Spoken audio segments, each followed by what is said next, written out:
इदारों की जानिब से किए गए न्यूट्रलिटी के ऐलान को अब चैलेंज किया जा चुका है। ना कि सिर्फ चैलेंज किया गया है बल्कि पाकिस्तान तहरीक इंसाफ की जानिब से तो चीफ ऑफ आर्मी स्टाफ को अपील कर दी गई है, रिक्वेस्ट कर दी गई है कि वो अपने इदारे की न्यूट्रलिटी को यकीनी बनाए। आखिर इसकी तफसीलात क्या हैं, आखिर कहाँ न्यूट्रलिटी कंप्रोमाइज हुई है, इस तमाम तर मामलात की तफसीलात इस वीडियो में आपके सामने रखेंगे और बात करेंगे इमरान खान के पंजाब में हितादी परवेज इलाही की सियासत के बारे में। ना कि सिर्फ सियासत के बारे में बल्कि एक ऐसी शख्सियत जिसे इमरान खान अपना दुश्मन मानते हैं, जिसे अपनी सियासत की तबाही का जिम्मेदार गिरानते हैं, उस शख्सियत के साथ पसे पर्दा परवेज इलाही ने ना कि सिर्फ मुलाकात की कोशिश की बल्कि उन्हें कुछ ऑफर भी की गई, उन्हें कुछ ऑफर्स भी दी गई पंजाब हुकूमत की जानिब से, परवेज इलाही की जानिब से। इसकी तफसीलात आखिर क्या है, परवेज इलाही क्यों कर इमरान खान की पीठ पे बार बार छुरा घूम रहे हैं और अब पंजाब में अदमे एतमाद के बाद पैदा होने वाली सूरत हाल से निपटने के लिए, यानी कि जिस तरह से असेंबली की तहलील की तरफ बढ़ा जा रहा था और इमरान खान के उस ऐलान पे अमल होने जा रहा था, उससे क्यों कर मुकरे हुए, इस सब की तफसीलात आपके सामने रखेंगे और बात करेंगे बुशरा बीबी और कुछ दीगर उनके साथियों के हवाले से, जिनके बारे में आज अलीम खान ने एक बहुत बड़ा इंकशाफ किया है। नाज़रीन इकराम, इस वक्त पाकिस्तान की माशी सूरत हाल बहुत ज़्यादा ख़राब है। चीफ ऑफ आर्मी स्टाफ अरब ममालिक के दौरे पे हैं। गुज़िश्ता दिन वो सऊदी अरब में थे, वहाँ से भी कुछ खबरें आना शुरू हो गई हैं। आज वो यूएई का दौरा कर रहे हैं और उम्मीद ये दायर की जा रही है कि पाकिस्तान के डिफ़ॉल्ट से बचाने के लिए इन तमाम तर ममालिक की जानिब से डॉलर्स पाकिस्तान को दिए जाना बहुत अहमियत रखते हैं। और ना कि सिर्फ अहमियत रखते हैं बल्कि उम्मीद यह दायर की जा रही है कि अब ऐलान कर दिया जाएगा कि पाकिस्तान को कुछ मोटी रकम, कुछ मोटे डॉलर्स जो हैं वो इन ममालिक की जानिब से मुंतकिल कर दिए जाएं। खबर यह है कि सऊदी अरब की जानिब से कुछ 5 बिलियन डॉलर्स, जो कि पाकिस्तान रिजर्व में पहले से 2.5 या 3 बिलियन डॉलर्स पड़े हुए हैं, उन्हें बढ़ाकर रेमिटेंसेस में 5 बिलियन डॉलर तक इजाफा कर दिया जाए और फिर 10 अरब डॉलर का जो पाकिस्तान में सरमायाकारी का एक पैकेज या प्लान या मंसूबा MBS रखते हैं, उसकी मद को भी बढ़ाया जाए, उसका हुजम को भी, उसके हुजम में भी इजाफा किया जाए। कुछ इस तरह की प्लानिंग, कुछ इस तरह की उम्मीद सऊदी अरब की जानिब से जाहिर की जा रही है, लेकिन वादे रहे इस वक्त तक हतमी ऐलान नहीं हुआ है। बहरहाल उम्मीद यही की जा रही है और हम दवा भी यही करते हैं कि सऊदी अरब की जानिब से यह ऐलान कर दिया जाए। लेकिन सवाल आखिरकार यही रहता है कि आखिर कब तक इस तरह से आप कशको लिए फिरते रहेंगे, आप किस तरह, कब तक इस तरह से जो है वो दूसरे ममालिक, अपने दोस्त और कुर्ब जवार के ममालिक और लीडरान पे सिर्फ रिलाय करते रहेंगे मैशियत के मामले पर। यकीनी तौर पर दुरुस्ती की जानिब बढ़ना चाहिए। नाज़रीन, इसके साथ साथ दूसरी अहम और बड़ी खबर जो है वो इमरान खान और परवेज इलाही के माबेन पैदा होने वाले कुछ इख्तलाफात हैं। कल भी हमने आपके सामने रखा था कि इमरान खान परवेज इलाही को उन पे करप्शन का बेताज बादशाह करार देते हैं और वो समझते हैं कि उनका ग्राफ, उनकी पॉपुलैरिटी का ग्राफ जो नीचे आया है वो परवेज इलाही की वजह से आया है। लेकिन आज के रोज तो परवेज इलाही के मुताल्लिक जो खबर आ रही है, यकीन जाने उसे जानने के बाद लग रहा है कि कहीं ना कहीं इमरान खान भी अपने कुछ किए गए मादी के फैसलों पे शायद अब पछता रहे होंगे। खबर कुछ यूं है कि सिकंदर सुल्तान राजा, जो कि चीफ इलेक्शन कमीशन है, उनसे परवेज इलाही ने मुलाकात के लिए राब्ते इस्तवार करने की कोशिश की, लेकिन सिकंदर सुल्तान राजा ने किसी भी प्राइवेट मुकाम पर मुलाकात करने से इनकार कर दिया और परवेज इलाही की जो भी मांगें थी, जो काम भी उनसे करवाना चाहते थे, उसके लिए भी माजरत कर दी और कहा कि अगर आपको मुझ तक कोई काम है तो आप ऑफिशियल तरीके से मेरे दफ्तर तशरीफ ले आए। इसके पीछे की बैकग्राउंड स्टोरी क्या है, आखिर पसे पर्दा परवेज इलाही क्या चाहते थे, तो खबर कुछ यूं है कि चौधरी शुजात हुसैन की काफिले की सदारत से उन्हें सेक्रेटरी की जानिब से हटाया गया था, काफिले की सेक्रेटरी की जानिब से हटाया गया था। सो उस पे एक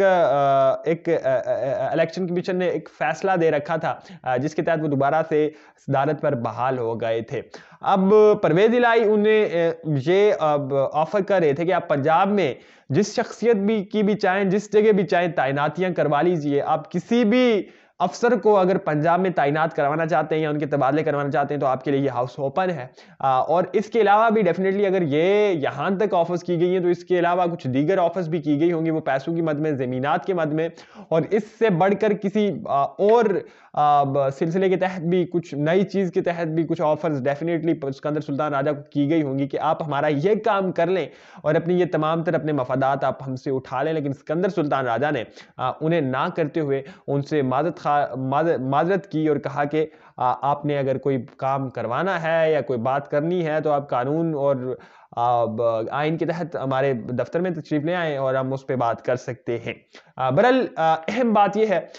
कि सिकंदर सुल्तान राजा वो शख्सियत है जिन्हें इमरान खान जब से ही इक्तदार से बाहर आए हैं, बल्कि इक्तदार से बाहर आने से कबल भी जो पहली हुकूमती शख्सियात या सरकारी शख्सियात थी जिन पे इमरान खान ने तनकीद करना शुरू की थी, उनमें एक सिकंदर सुल्तान राजा भी थे। ये पहले उन्होंने खुद अपॉइंट किए थे, लेकिन अब वो कहते हैं कि ये एस्टैब्लिशमेंट की मर्जी पे अपॉइंट किए गए थे। लेकिन फिर हमने देखा कि सिकंदर सुल्तान राजा पे उन्होंने ताबड़तोड़ हमले किए। यहाँ इलेक्शन की ECP के सामने पाकिस्तान तहरीक इंसाफ के दर्जनों मरतबा मुजाहरे हो चुके हैं सिकंदर सुल्तान राजा के खिलाफ, और अपने हर मुजाहरे में, अपनी हर तकरीर में पाकिस्तान तहरीक इंसाफ इन पे तनकीद कर रही होती है। यानी कि PTI के एक बड़े दुश्मनों में से इन्हें समझा जाता है सिकंदर सुल्तान राजा को। लेकिन दूसरी तरफ उनके PTI के अपने इत्तेहादी यानी कि परवेज इलाही इनके साथ मुलाकातें इस्तवार कर रहे हैं, ना कि सिर्फ मुलाकातें इस्तवार करने की कोशिश कर रहे हैं, बल्कि उन्हें किसी भी तरह की ऑफर देने के लिए पूरी तरह से राजी बैठे हैं अगर वो परवेज इलाही का काम करते हैं तो। ये सूरत हाल बड़ी नाजुक है। दूसरी तरफ पंजाब में आज के रोज भी कुछ पंजाब असेंबली में शोर शराबा रहा, लेकिन वो अदमे माजी के साथ एतमाद के सेशन के लिए कॉल आउट नहीं किया जा सका है, और आइंदा आने वाले वक्त में भी यही लग रहा है कि इस तरह की कोई सिचुएशन पैदा होने वाली नहीं है। ये मामला ढिले की तरफ बढ़ने वाला है, जबकि मुस्लिम लीग नवाज जो है वो गवर्नर राज लगाने पर गौर कर रही है कि अगर परवेज इलाही इसी तरह से वजीर आला रहते हैं तो ठीक है, फिर वो मामला चलता रहे। लेकिन अगर इन सेंस इमरान खान जिस तरह के वो इदार कर भी रहे हैं, बल्कि आज के उनके टेररिज्म पे होने वाले एक सेमिनार में हम मौजूद थे, वहाँ पर शिबली फराज से हमारी एक गैर रस्मी नशिस्त हुई, और उस गुफ्तगू में, उस नशिस्त ने बड़े बाकायदा तरीके से शिबली फराज ने बड़ा ओपनली कहा कि अगर असेंबलियों की तहलील से किसी भी तरह से रोके जाने की कोशिश की गई तो हम जो है वो अपनी तमाम तर सीट से मुस्ताफ़ी हो जाएंगे। यानी पाकिस्तान तहरीक इंसाफ अल्टीमेटली इस्तीफ़ा दे देगी, अपनी तमाम तर नशिस्तों से वो इस्तीफ़ा दे देगी अगर परवेज इलाही असेंबलियों की तहलील की तरफ और जो एतमाद के वोट लेने का अमल है उस तरफ नहीं बढ़ते तो फिर तहरीक इंसाफ मुस्ताफ़ी हो जाएगी। सो अहम ये है, इम्पॉर्टेंट ये है कि अगर परवेज इलाही इस्तीफों माजद के साथ एतमाद के वोट लेने की जानिब नहीं बढ़ते तो फिर वफाक या फिर मुस्लिम लीग नवाज या PDM की हुकूमत गवर्नर राज की तरफ नहीं जाएगी। लेकिन अगर इस सूरत हाल में परवेज इमरान खान और पाकिस्तान तहरीक इंसाफ असेंबली से इस्तीफे दे देती है, मुस्ताफ़ी हो जाती है, तो फिर उस सारी सूरत हाल से निपटने के लिए गवर्नर राज भी लगाया जा सकता है, क्योंकि फिर कोई खातर खा फिगर बाकी नहीं बचेगा असेंबली के डेकोरम को चलाने के लिए, असेंबली को चलाने के लिए, और फिर परवेज इलाही के पास भी इतने कोई लोग नहीं बचेंगे कि वो अपने साथ मिलाकर PDM के साथ ही इत्तेहाद बनाकर दोबारा से हुकूमत को बहाल कर सके। इसके साथ साथ आज एक अहम मुलाकात भी हुई है, और वो मुलाकात जहांगीर तरीन और सलमान शहबाज के माबेन हुई है। लाहौर में होने वाली इस मुलाकात में मौजूदा मुल्क की सूरत हाल पे बातचीत की गई है, और शहबाज शरीफ के बेटे सलमान शहबाज ने अपने वालिद मोहतरम शहबाज शरीफ का पैगाम जहांगीर तरीन तक पहुंचाया है। लेकिन ये तो वो बातें हैं जो बताई जाती हैं एक एलामिया के तौर पर, लेकिन जो अंदर की खबर है वो इससे कुछ डेफिनेटली बहुत ज़्यादा मुख्तलिफ तो नहीं होंगी। मौजूदा सियासी सूरत हाल पर ही बात हुई होगी,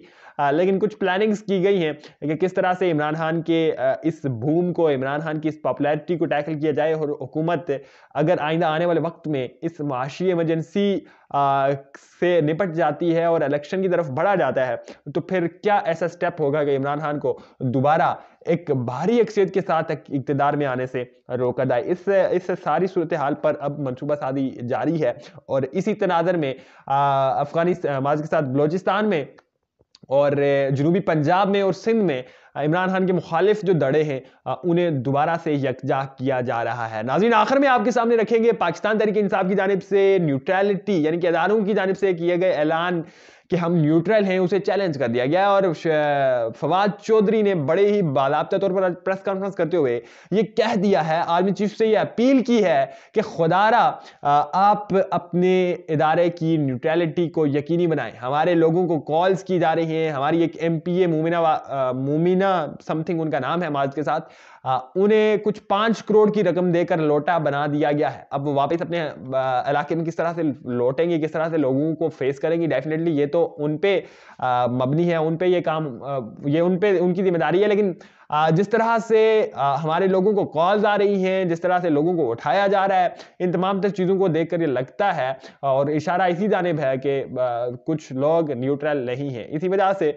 शायद फवाद चौधरी ने अपील की है और आज बाकायदा अपील की है, बाकायदा तौर पर अपील की है कि आर्मी चीफ अपने इदारे की न्यूट्रलिटी को यकीनी बनाए। सो अहम यह है कि आइंदा आने वाले वक्त में अगर जनूबी पंजाब में, बलोचिस्तान में जिस तरह से पीपल्स पार्टी को दोबारा से मुनज़्ज़म किया जा रहा है और सिंध में भी आप देख रहे हैं कि MQM के जितने भी धड़े हैं उन्हें भी यकजा किया जा रहा है, तो ये आखिरकार किसके कहने पर यकजा हो रहे हैं, ये किसकी वजह से दोबारा ये लोग साथ मिल रहे हैं, पीपल्स पार्टी के बाएं बाजू दोबारा से उन्हें ताकतवर किया जा रहा है, ये सारे मामला बहुत ज़्यादा अहम हैं और शायद फवाद चौधरी का खदशा और जिस तरफ वो इशारा कर रहे हैं उसके पसे पर्दा भी शायद यही मामलात हैं, यही हकायक हैं।